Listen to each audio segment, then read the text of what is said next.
안녕하세요. 오늘도 사연살롱을 찾아주셔서 감사합니다. 30이 되어서야 오롯이 제 인생을 살게 된 30세 여성이에요.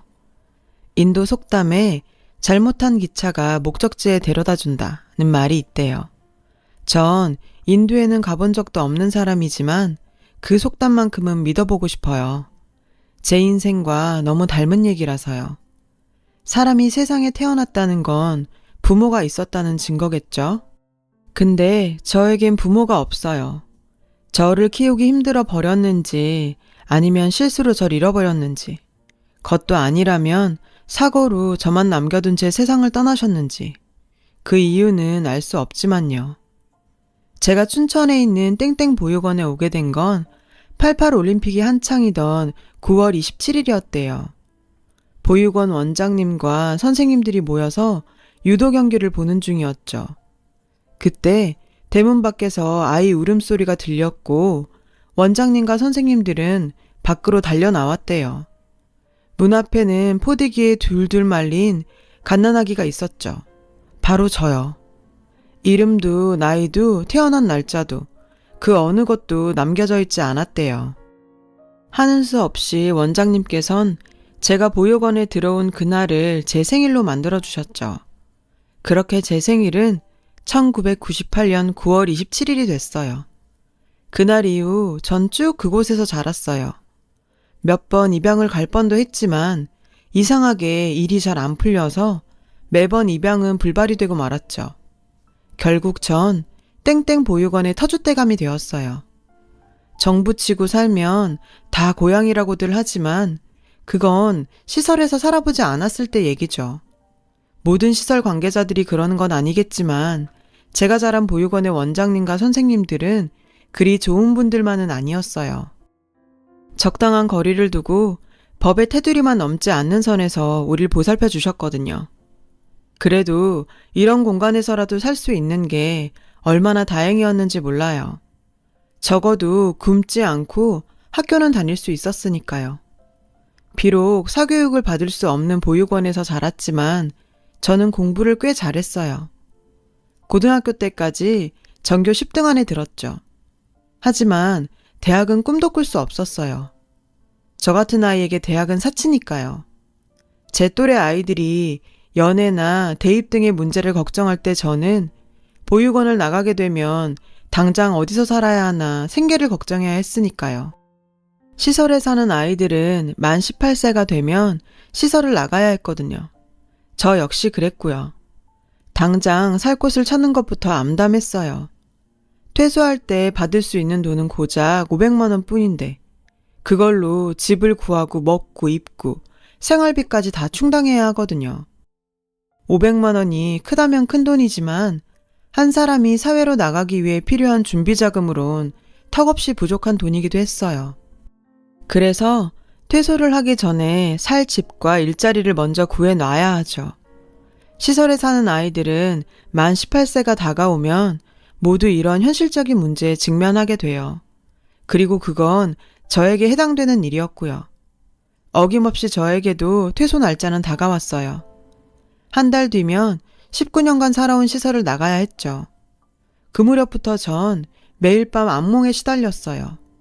아직 살 곳과 직장을 구하지 못했거든요. 퇴소의 압박감은 엄청났어요. 밥맛도 없고 기운이 쭉 빠져선 거의 시체처럼 하루하루를 보냈죠. 그런데 이런 제 고민을 하늘이 알았던 걸까요? 퇴소 2주 전 극적으로 살 곳이 정해졌어요. 보육원 실장님 덕분이었죠. 보시기에 제 처지가 딱했는지 보육원을 나간 언니들한테 전화를 돌리셨었나 봐요. 그중 안산에 살고 있는 저희 보육원 출신인 수정 언니가 절 받아주겠다고 한 거죠. 수정 언니는 어렴풋이 얼굴이 기억나기는 하지만 저랑은 나이 차이도 많이 나고 그다지 친한 사이는 아니었어요. 같이 어울려 논 기억이 없거든요. 하지만 선택의 여지가 없었죠. 당장 나가 살 곳이 필요했고 절 받아주겠다는 사람은 수정 언니뿐이었으니까요. 그렇게 전 고등학교 졸업식을 마치고 바로 수정 언니가 사는 안산으로 갔어요. 언니가 사는 집은 작은 부엌과 욕실이 딸린 복층 오피스텔이었는데 딱 봐도 한 사람 정도 살면 맞을 공간이었죠. 언니는 조금 넓은 1층을, 전 매트리스와 앉은뱅이 책상 하나가 겨우 들어가는 2층을 쓰기로 했어요. 월세와 공과금, 그리고 생활비는 반반 내는 조건이었고요. 솔직히 저한테는 이 정도도 감지덕지였어요. 가끔 언니 남자친구가 집으로 찾아오면 전 자리를 피해 밖에서 서너 시간을 보내야 했어요. 알바 끝나고 땀에 쩔어 집에 왔는데 언니 남친이 와 있으면 정말 짜증이 났죠. 그래도 어떡해요, 얹혀 사는 주제에. 그땐 조용히 나와서 근처 찜질방으로 향했어요. 씻고 수면실에서 자고 있으면 몇 시간 뒤 들어오라는 문자가 오죠. 그제야 전 피곤한 몸을 이끌고 집으로 향했어요. 그래서 언니가 남친과 헤어졌다고 했을 때 정말 좋았어요. 이제 찜질방도 안녕이구나 했죠. 근데 안타깝게도 얼마 안 돼 수정 언니는 다른 남자를 사귀게 됐고 여전히 종종 찜질방을 이용해야 했죠. 당시 전 오전엔 편의점에서 일을 하고 저녁 땐 고깃집에서 알바를 하고 있었어요. 하루 2탕을 뛰고 나면 몸은 힘들지만 월세 보증금이라도 모으려면 어쩔 수 없었어요. 같이 사는 수정 언니는 근처 골프장에서 캐디로 일해요. 보니까 벌이가 꽤 괜찮은 것 같더라고요. 게다가 일 특성상 비가 오면 일 안 나가고 그렇게 집에서 쉬기도 하고요. 그래서 처음 언니 집에 들어올 때 저도 언니 따라 캐디 일을 배우고 싶다고 했었죠. 그랬더니 언니가 한사코 반대를 하더라고요. 혼자 쉽게 돈 벌려고 그러나 조금 서운했는데 알고 보니 그 반대였더라고요. 하루에 2만 보 이상 걸어야 할 정도로 힘든 일인데다 사람들 인식이 그리 좋지 않더라고요. 골프장은 주로 연세가 있는 분들이 찾는데 어린 캐디들한테 반말은 기본, 함부로 대하거나 심지어 성추행을 하는 일도 다반사였고요. 언니가 한사코 반대했던 것도 이 때문이었죠. 이제 막 고등학교를 졸업한 아이한테 그런 일을 당하게 하고 싶지 않았대요. 수정 언니 얘기를 들어보니 세상에 돈 버는 일 중 쉬운 일은 없다는 걸 알 수 있었어요. 그래서 전 힘이 들더라도 내 한 몸 부지런히 뛰어서 돈 버는 걸로 만족하기로 했어요. 암튼 그렇게 2년 정도 수정 언니 집에서 같이 살다가 언니가 남친과 결혼을 하게 돼서 그 집을 나오게 됐어요. 이제 정말 혼자 세상에 버려진 것 같았죠. 그동안 식당과 편의점, 전단지 알바 등등 각종 아르바이트를 하며 모았던 돈으로 보증금 300에 월 30짜리 원룸을 얻었어요. 월 30이 얼마 안 되는 돈 같지만 저 같은 하루살이한텐 엄청나게 압박이 되는 돈이었죠. 밤낮으로 여러 탕의 알바를 소화하느라 몸은 힘들었지만 그래도 남에게 손 벌리지 않고 생계를 이어갈 수 있었고 적은 돈이지만 적금도 붓고 살 수 있었습니다. 제 인생에서 나름 행복했던 순간이에요. 하지만 신은 장난꾸러기라서 인간의 행복을 가만히 보고 있지 못한다죠. 그러던 어느 날이었어요. 지친 몸으로 늦은 퇴근길에 나섰고 인적 드문 사거리쯤 왔을 때 건널목을 건너다 뺑소니 사고를 당했어요. 캄캄한 밤 순식간에 달려와 절 치고 간 거라서 전 가해 차량에 대해 아무것도 기억이 나지 않았어요. CCTV는 물론 목격자도 없었죠. 그렇게 전 병원 신세를 져야 했어요. 돌봐줄 사람도 나 대신 일을 처리해줄 사람도 없이 한 달여간 병원 신세를 지게 된 저는 그 후 엄청난 빚에 시달려야 했어요. 뺑소니였기에 병원비를 고스란히 떼어놔야 했거든요. 그뿐인가요? 입원 기간 동안 일을 쉬었으니 수입은 제로였고 다달이 월세며 각종 세금은 따박따박 나가야 했으니까요. 결국 전 대부업체에서 대출을 받아 병원비를 정리했어요. 그걸로 모자라 결국 월세반 보증금까지 헐어먹게 됐어요. 할 수 없이 전 퇴원을 강행했죠. 의사 선생님은 아직은 안 된다고 하셨지만 엄청난 대출 이자와 월세, 그 밖의 생활비의 압박에 어쩔 수 없었어요. 그렇게 전 몸도 온전히 추스르기 전에 돈 때문에 다시 일을 시작해야 했어요. 밤마다 온몸이 부서지는 것 같은 고통이 몰려왔지만 참을 수밖에 없었어요. 대부업체로부터의 불법 추심을 당해보면 육신의 고통은 끔찍한 시달림에 비하면 아무것도 아니란 걸 알 수 있거든요. 하루하루가 지옥 같은 날의 연속이었어요. 결국 전 일을 늘리고 지출을 막아야 했어요. 하지만 이미 제 생활에서 더 이상 줄일 수 있는 부분은 없었죠. 먹는 걸 줄이는 것밖엔 방법이 없었어요. 일하던 식당에서 먹는 점심밥이 제 유일한 끼니였어요. 식당 일이 바빠 끼니를 거르게 되는 날은 생으로 종일 굶어야 했고요. 편의점에 삼각김밥이라도 하나 사 먹고 싶었지만 그 정도 여유도 제겐 없었어요. 요즘 같은 세상에 굶고 사는 사람이 어디 있겠냐 하겠지만 의외로 나와 같은 처지의 사람들이 꽤 있더라고요. 일을 하면서도 배불리 먹을 수 없다는 건 사람을 정말 초라하게 만들었어요. 그렇게 22살 겨울, 제 인생은 끝도 없는 터널 속에 처박혀 허덕이고 있었죠. 그런 저를 구해준 건 식당 사장님의 친구분이었어요. 젊은 사람이 어떻게 그러고 살아? 아가씨, 그러지 말고 선 한번 볼래?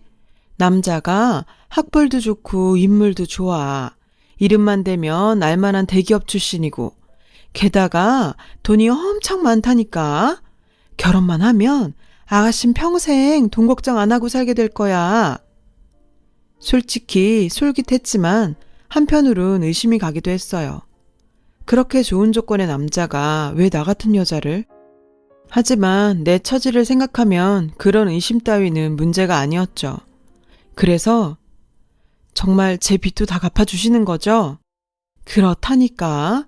시어머니 자리도 얼마나 좋은지. 아가씨는 그 집에 며느리로 들어만 가면 팔 잡히는 거라니까. 결국 전 사장님 친구분의 소개로 선자리에 나가기로 했어요. 약속 장소에 나가보니 남자는 먼저 와 있더군요. 나이는 40대 초반 정도 돼 보였는데 소개해준 아주머니 말대로 잘생긴 데다 귀티가 난다고 할까? 많이 배운 사람 같다고 할까? 암튼 저와는 다른 세계 사람 같았어요. 근데 이 자리가 불편한 건지 제가 마음에 안 드는 건지 남자는 어두운 표정으로 말없이 그저 앉아있을 뿐이었죠. 전 어떻게든 남자 눈에 잘 보이려고 이런저런 얘기를 떠들어댔죠. 솔직히 제가 말을 하면서도 내가 지금 무슨 소리를 하는 거지 싶을 정도로 정신이 없었어요. 그때였어요. 제 눈에 남자의 휠체어가 들어온 건. 남자의 상대로 왜 나 같은 여자가 뽑혔는지 그 이유가 궁금했는데 바로 이거였죠. 남자에겐 두 다리가 없었어요. 휠체어에 앉아 담요로 하반신을 덮고 있었지만 두 다리의 부분이 비어있는 건 충분히 알아볼 수 있었거든요. 그러고 보니 제가 안으로 들어설 때도 남자는 자리에 앉아 있었기에 전 남자가 앉아있는 의자가 휠체어였다는 걸 생각도 못했던 거죠. 황당한 내 표정을 읽은 남자는 그제야 처음으로 입을 열었어요. 10년 전 사고로 두 다리를 잃었어요. 평생 일어설 수도 걸을 수도 없어요. 그쪽은 아직 나이도 어리고 앞으로 할 수 있는 일도 많을 텐데 왜 이런 자리에 나왔어요? 왜 나 같은 남자랑 결혼하려는 거냐고요? 지금이라도 거절하세요. 그리고 당신 인생 사세요. 그깟 돈 몇 푼에 하나뿐인 인생 헐값에 팔 생각 말고. 남자는 경멸에 찬 눈빛으로 절 쏘아보며 말했어요. 그런 남자의 시선을 온전히 받으며 전 얘기했죠. 전요, 지금 단돈 100원이라도 준다면 날 팔고 싶은 심정이에요. 그깟 돈 몇 푼에 제 인생은 이미 복구할 수 없을 정도로 망가져 버렸으니까요. 이 결혼 아니면 전 제 몸속에 장기라도 빼서 팔아야 해요. 오늘 이 자리에 왜 나왔냐고요? 살고 싶어서요. 이렇게라도 살고 싶어서요. 나도 모르게 눈물이 났어요. 도대체 나란 인간은 왜 태어나서 이러고 사는 걸까? 난생 처음 보는 남자 앞에서 그간 내가 살면서 노력했던 모든 것들을 부정당하면서 돈 몇 푼에 몸 팔러 온 여자 취급을 당해야 하는 걸까? 차라리 태어나지 않았더라면, 그랬다면 이런 꼴도 보지 않고 좋았을걸 하는 생각에 감정이 복받쳐서 눈물을 멈출 수가 없었어요. 휠체어에 앉아있던 남자는 그런 나를 보자 아무 말 없이 고개를 숙이더군요. 한참을 울고 난 나는 결심을 굳혔어요. 이 결혼 하겠다고. 이 지옥 같은 생활을 벗어날 수만 있다면 전 이런 결혼 10번이고 20번이고 할 수 있어요. 그러니까 어차피 여자가 필요한 거라면 제가 할 수 있게 해주세요. 제발 부탁드려요. 그렇게 처음 보는 남자한테 결혼을 구걸하고 집으로 돌아왔어요. 그리고 다음날 시어머니한테 전화가 왔고 이후 모든 일은 일사천리로 진행되어 얼마 뒤 전 남자의 집으로 들어가 살게 됐어요. 그리고 그해 겨울 23 나이에 19살 연상의 남자와 결혼을 했어요. 남편은 어머니와 단 둘이 살고 있었는데 엄청나게 큰 저택에는 일을 도와주는 도우미 아주머니도 간병인도 없었어요. 동네 슈퍼 아주머니가 그러시는데 며느리 들인다고 얼마 전 모두 내보냈다고 하더군요. 결국 전 이 집에 일꾼으로 들어온 셈이었죠. 밥하고 빨래하고 청소해 크고 작은 집안일들을 정리하고 거기다 다리가 불편한 남편을 대신해 그를 씻기고 그의 다리가 되어주는 것까지 모든 게 제 일이었어요. 시어머니는 사람들 앞에선 세상 둘도 없는 천사표 시어머니였지만 사람들이 돌아가고 나면 전혀 다른 사람으로 변했어요. 폭언은 기본이고 때에 따라서는 폭력도 행사했죠. 어디서 눈가를 그따위로 떠? 눈 안 깔아? 내가 너 이 집에 들이면서 얼마를 썼는지 알아? 어디서 건방지게 말대꾸야? 여기 아니면 갈 데도 없는 년이. 지 부모한테도 버려진 년을 누가 좋다고 데려가? 네 분수를 알고 살아. 건방지게 나대지 말고. 알았어? 하지만 자신의 아들 앞에선 이런 모습은 온데간데 없이 좋은 시어머니로 변했어요. 시어머니의 폭언과 폭력은 주로 남편의 발이 닿을 수 없는 지하 창고나 주차장에서 벌어졌으니까요. 하지만 전 이런 사실을 남편한테 알릴 수 없었어요. 왜냐면 결혼 전에 시어머니 앞에서 각서를 썼거든요. 어머니와의 사이에서 일어난 일들은 단 한마디도 남편한테 하지 않겠다고요.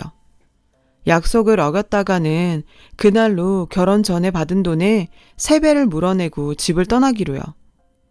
남편은 좋은 사람이었어요. 조용하고 늘 사색을 즐기는 사람이었죠. 책을 좋아해서 하루의 대부분을 서재에서 보내곤 했어요. 처음엔 저랑 눈도 안 마주치던 사람이 언젠가부터는 제가 어머니 눈을 피해 잠시라도 쉴 수 있도록 절 데리고 외출을 하기도 했죠. 남편은 정말이지 따뜻한 사람이었습니다. 주로 미술관이나 한적한 호수, 서울 외곽 카페에 가서 몇 시간씩 시간을 보내고 왔어요. 남편과 데이트를 즐기는 그 시간이 유일하게 어머님의 눈을 피해 쉴 수 있는 시간이었어요. 그러던 어느 날이었죠. 원래 내 꿈은 미디어 아트 디렉터였어요. 제대하고 나서 유럽 배낭여행을 떠났다가 독일 칼스루에 대학에서 열린 전시회를 보게 됐는데 심장이 벌컹벌컹 뛰더라고요. 그때 처음 영상 미디어에 관심이 생겼고 유학을 결심하게 됐죠. 갑자기 아버지가 돌아가시지만 않았다면 아마 그 분야의 공부를 하러 유학을 떠났을 거예요. 아버지가 하시던 사업을 물려받아야 해서 포기했지만요. 당신은 나처럼 포기하지 말아요. 하고 싶은 게 있으면 뭐든 얘기해요. 당신은 할 수 있어요. 내가 도와줄게요. 처음이었어요. 누군가 나에게 포기하지 말라고 말해준 건. 그날 이후 전 남편의 서재에서 남편과 함께 책을 읽고 제가 하고 싶은 일들에 대해 생각하는 시간을 가졌어요. 물론 어머님 눈을 피해서요. 그리고 드디어 제가 뭘 하고 싶은지 조금씩 윤곽이 잡혀가고 있었어요. 그런 데이트라면 데이트 같은 시간을 하루하루 보내면서 남편과 저도 여느 평범한 연인처럼 행복했습니다.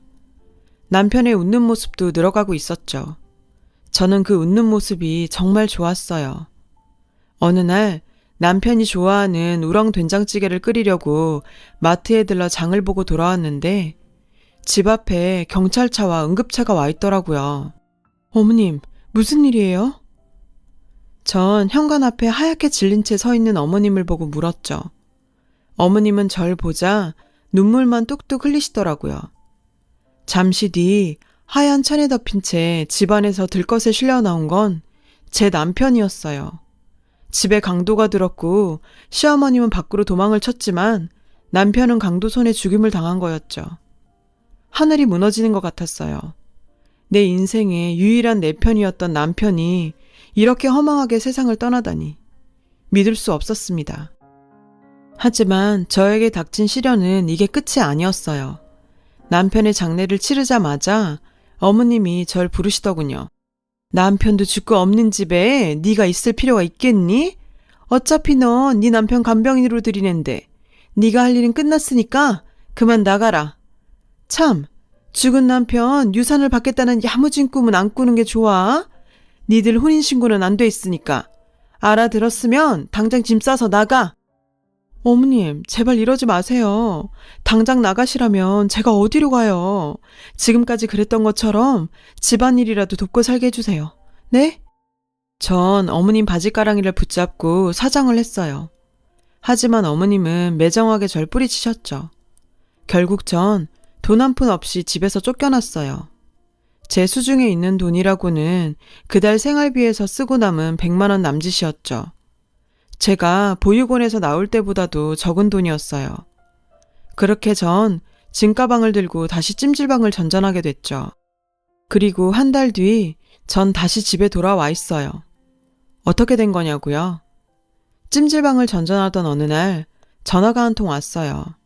시아버님 때부터 남편네 집 일을 봐주시던 김 변호사님이었죠. 남편이 유언장을 남겼다는 거예요. 모든 재산을 사실혼 관계인 저에게 남긴다고요. 기적과 같은 일이었어요. 덕분에 전 다시 집으로 들어와 살게 됐고 전 제가 당했던 것처럼 어머님을 집에서 내쫓아버렸어요. 왜냐고요? 남편이 제게 남긴 편지를 통해 알게 됐거든요.